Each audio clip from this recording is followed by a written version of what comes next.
here at Oakland's Chapel of the Chimes. It's one of our landmarks. It was designed by Julia Morgan, the famous architect, probably best known for Hearst Castle.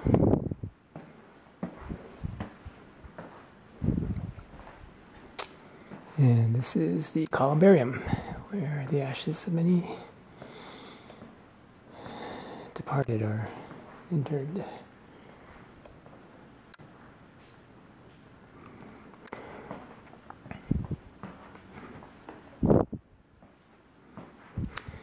If I had to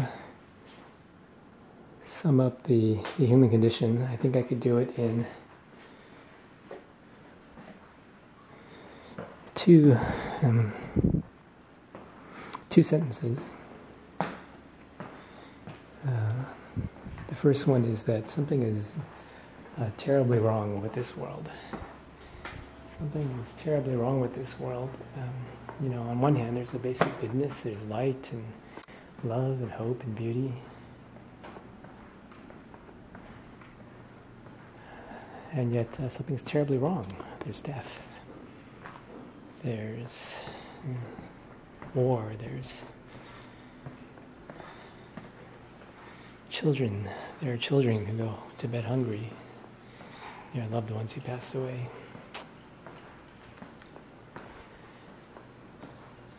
So something is terribly wrong with this world, and the other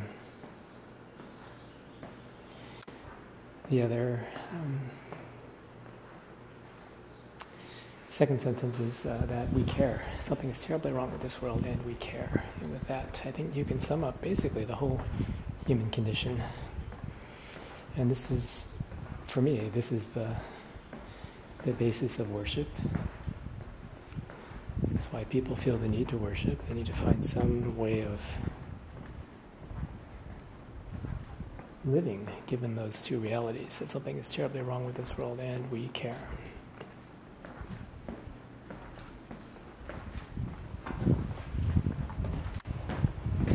Hi there.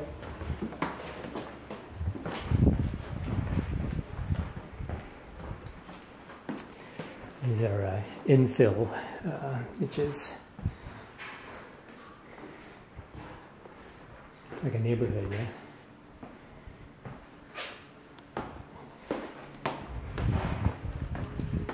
I looked up Megan on Google. Apparently she passed away in a car accident on Highway 5.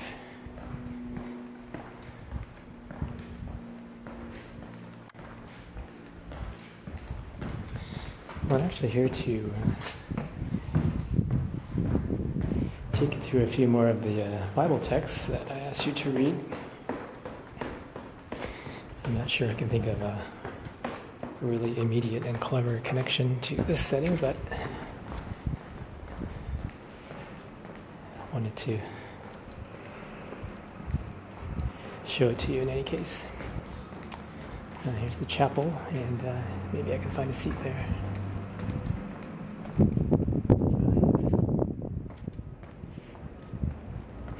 I've been to many services here, including my father-in-law 10 years ago. They actually have jazz concerts here as well. Acoustically very,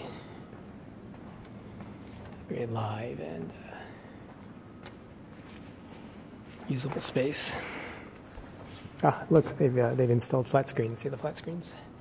Of course, we have to have that now for services. Pictures of the departed. Well, let's see here. We have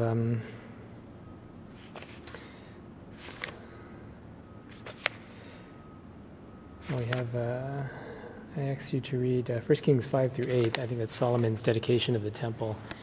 And really all I wanted you to notice there, besides the grandness of the occasion, of course, is that Solomon says pretty straight out, I know I built this house for you, God, but it's not like you actually live in the walls of this temple I built. I know that, I understand that. And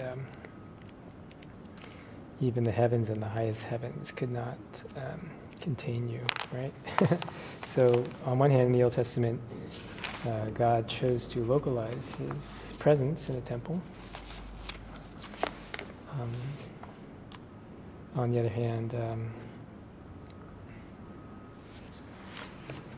there's no way to localize him, of course. Here's 1 Kings 8:27. But will God really dwell on earth? The heavens and even the highest heavens cannot contain you. How much less this temple I have built. Right? So the difference between a temple and a church, I think we talked about this already. A temple is a building where God chooses to localize his presence, whereas a church is a people in whom God chooses to localize his presence. But of course, those people need a place to meet. So we have church buildings.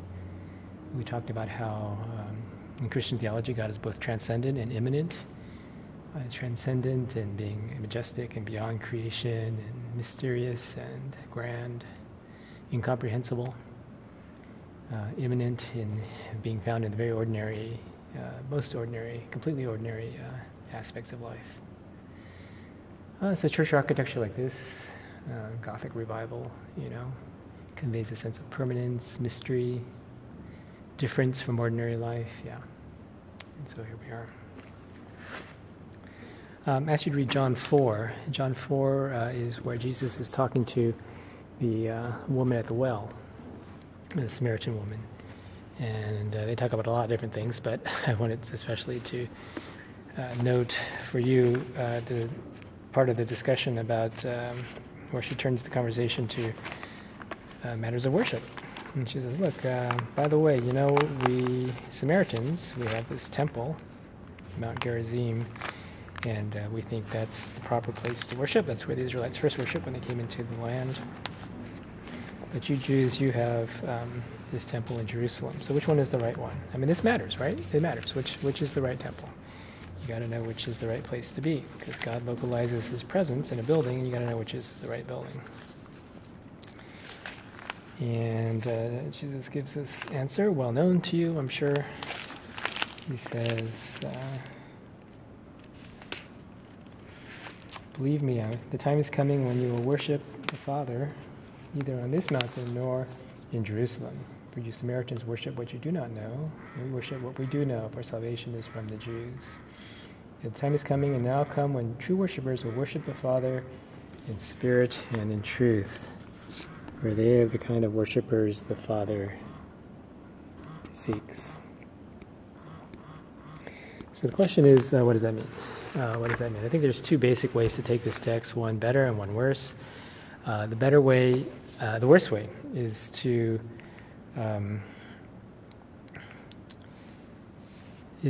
take it as meaning that the body no longer matters. The body no longer matters. That spirit and truth means, the spirit that is the part of you that is not material is all that really matters. That inward, invisible, intangible part is all that matters. And truth, that kind of mental concept that you can access by closing your eyes, and you don't really need to be physically, even particularly any place, to access that spirit and truth. So actually the physical no longer matters in worship. That would be one way to take it. I think that would be the wrong way. That would be a Platonic way of taking Jesus' answer. He's not saying the body doesn't matter anymore. What he's saying is that it doesn't matter where the body is anymore. See the difference? So Mount Gerizim, Jerusalem, the body can be in either place and worship, as long as you worship in spirit and in truth. So he's not saying you don't have to be embodied in your worship. He's saying your body can be anywhere.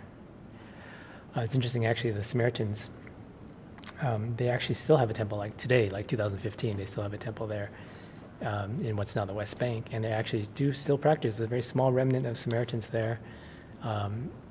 They still hold the Pentateuch as their scripture, and they still practice animal sacrifice. There's no animal sacrifice in Jerusalem anymore because the temple's not there, but on Mount Gerizim in Samaria, what's now the West Bank, the Samaritans still practice blood sacrifice. So Acts 4, I take as an encouragement to be embodied in your worship. It no longer matters where the body is. Similarly, Acts 10 and 15, we'll talk about this more when we talk about worship and culture, but whereas in under the Old Covenant, anyone could become a believer, but you had to become culturally Jewish, right? You had to become kosher. The cultural direction was towards Jerusalem, was towards the center. That's centripetal motion. Ruth, Moabitess, is welcome to become a believer, but she has to, become culturally Jewish, follows Naomi. That all turns around 180 degrees in the New Testament, first with the coming of Jesus, and then working itself out in the early church. You see that dramatically in Acts 10, the story of Peter and Cornelius, and where Peter is taking a nap on the roof, falls asleep, has a vision of all these non-kosher animals. The voice says, "Kill and eat." Peter says, "No way, Lord," as if. And God says, don't call impure what I am making clean. And what is God making clean in that context? He's making Gentile culture clean. And so the cultural direction is turned 180 degrees. Now it's possible to become a believer in and to follow and worship God in any culture. It doesn't have to be Jewish culture. 180 degrees turned. Just taking you back here to the piano where it's wheeled out there for my father-in-law's funeral. And this is the piano where my daughter played as the deer on that piano. Please do not move, podium.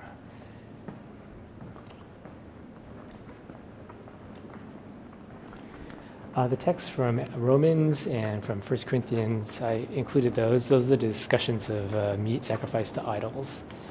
And I put those in basically to affirm the principle in them. The basic principle is that that all things are clean. Cultural direction is turned 180 degrees. You don't have to be kosher anymore. It's almost, kind of embarrassing to have a religion that doesn't have food laws. I mean, what kind of self-respecting religion doesn't have food laws? But so we are as Christians. And so all things are clean. And so, of course, there was this debate in the early church. Does this mean we can eat some of that really good meat that was sacrificed to idols that you can buy in the market? And Paul basically says, yeah, eat it, enjoy it, no problem. It's just meat. I just don't eat it at the temple, idol temple. That's the only time he says don't eat it. Where, in principle, you should not eat it. But then he also says, also don't eat it. Ooh, it's a dead end. Also don't eat it if it causes your fellow Christian to stumble. And the principle there is that you should never put another believer in a position to do something against his or her conscience. It's not a matter of just taste, it's a matter of conscience. So, for instance, I have a conviction that we do not need to use purple grape juice in communion, even though that would almost seem sacrosanct in many of our settings. It's a newer part of the Chapel of the Chimes.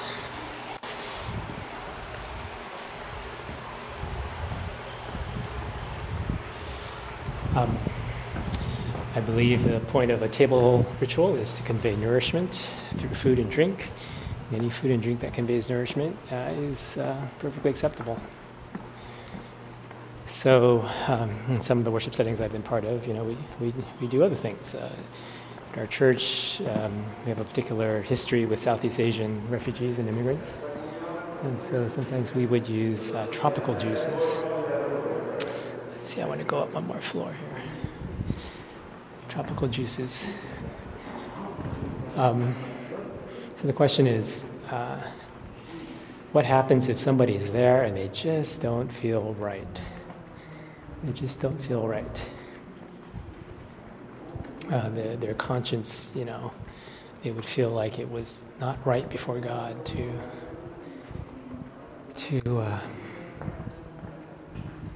use anything except purple grape juice. Well,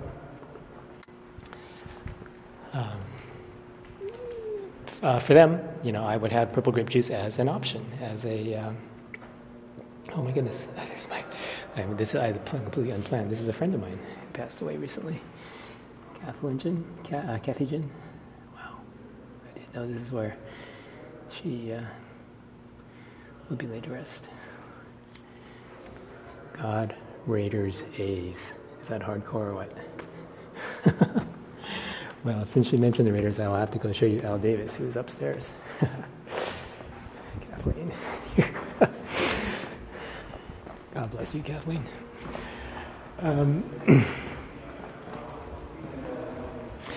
So as we do things in worship, we should always be conscious of. See, I've got the stairs here. Conscious of our fellow believers, and even if we have the freedom to try different things, we need to be careful to not ask people to do things against their conscience. It doesn't mean you can't stretch them. It doesn't mean you can't ask them to maybe watch or be part of a church that does a certain thing. For a lot of people, it's like, well, don't change things for me, but it's okay. You can change things for my kids, but don't change things for me. Well, that's okay. Some Native American believers I've worked with, they say this comes up when people,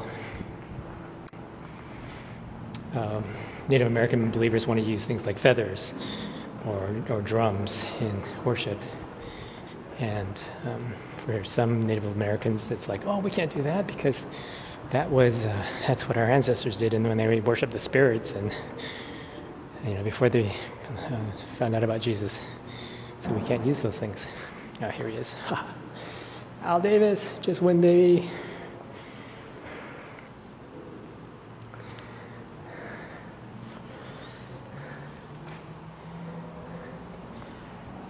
Right next to John Lee Hooker, the guitarist. And yeah, people sometimes leave their guitar picks here.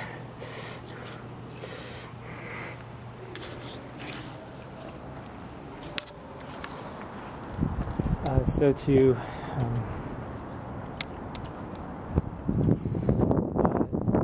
a feather, let's say it's a eagle feather. They're all cool. Let's see, you're going to get wind noise here, huh? Let's see.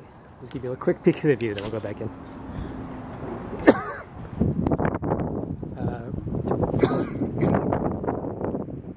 So you might remind people, well, who created the eagle? Who made it beautiful and elegant and fine? Well, if I have an eagle feather that has never been dedicated to any other god, any other spirit, then can I not lift it up to the Lord Jesus in worship? So you have debates like that. You need to be sensitive because of the principles in Romans 14, 1 Corinthians 8, and 11. Okay, let's see. I asked you to read the book of Lamentations, and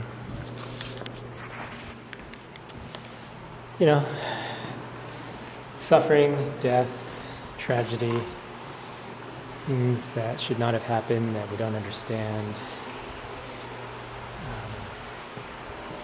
things that we can't change, things that are not getting better and better. Americans, we're not very good at this. We are not very good at this. So the question is how to worship, how to enable people to worship in the midst of tragedy. And you think about the book of Psalms. The book of Psalms is the hymn book of the Second Temple. And if you read the book of Psalms, if you read all 150 Psalms, a third or more are Psalms of Lament. Wow, look at this pyramid.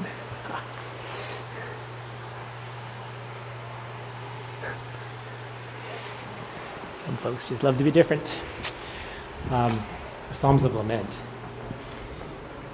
And, in general, I would say most of our Sunday worship in America, we just don't really know how to bring that lament.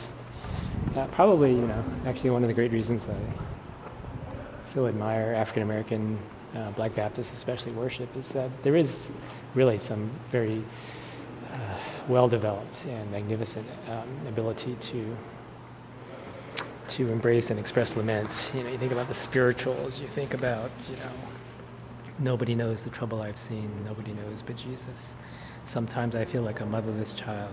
Sometimes I feel like a motherless child. Sometimes I feel like a motherless child a long way from home, you know? I mean, there are ways to bring that suffering into the worship moment and to expect God to meet us there. And I would say American, all the rest of us in American churches probably have a lot to learn from that, from the Black Baptist Church. Certainly the Asian American church, you know, we just really have no clue how to bring lament, how to bring suffering, how to bring disappointment, how to bring anger against God into the worship moment, you know, and expect him to meet us there.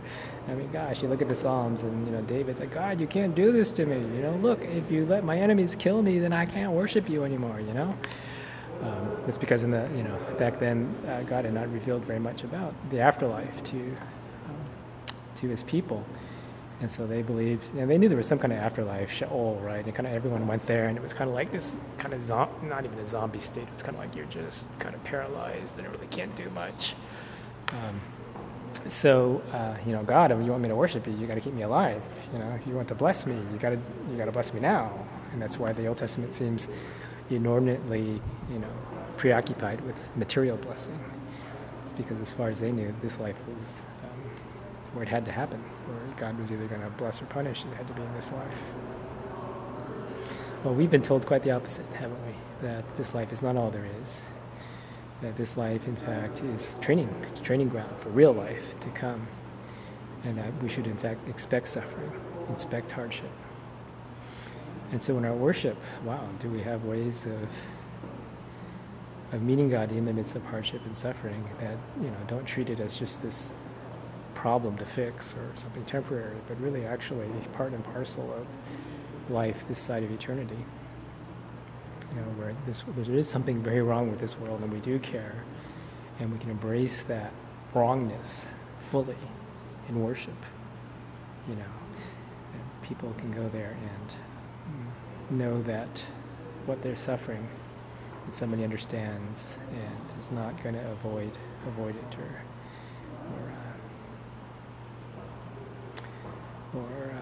make up some story about it. It doesn't really get to the heart of that suffering. Okay, well, you know, there's all these other texts, but that's probably enough for now. I'm sorry we can't do this in person where we could discuss this more and back and forth, but I hope that was helpful for you.